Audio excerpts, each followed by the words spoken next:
కోకూడదు. పాము సంతానకారకత్వం దగ్గర నుంచి పాము అనేక విషయాల్ని మనకి ప్రబోధం చేస్తుంది. అందుకే మీరు జాగ్రత్తగా గమనించండి. అసలు దేవతలు ఎవరికీ కూడా పాముతో సంబంధం లేకుండా ఉండరు. శ్రీ మహావిష్ణువు ఆదిశేషుడి మీద పడుకుంటాడు. పరమశివుడు నాగాభరణుడై మెడలో పాములు వేసుకుంటాడు, చేతులకి కూడా పాములు కంకణాలుగా పెట్టుకుంటాడు. అసలు విఘ్నేశ్వరుడు నాగ యజ్ఞోపవీతం వేసుకుంటాడు, పామునే యజ్ఞోపవీతంగా వేసుకుంటాడు. శ్రీకృష్ణ భగవానుడు కాళీయమర్దనంలో ఆయనకి ఏ రంగస్థలం పనికి రాలేదు. ఆయన కాళీని యొక్క పడగల మీద తాండవం చేశాడు.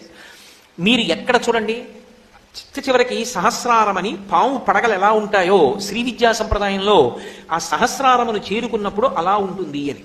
కాబట్టి పాముతో సంబంధం లేనటువంటి దేవతలు ఉండరు. అందరికీ పాముతో సంబంధం ఉంటుంది. పాముతో సంబంధం ఉండడానికి కారణం ఏమిటంటే అది సంసారగ్రస్తమైనటువంటి జీవుణ్ణి సంసారము నుండి విడుదల చేస్తుంది.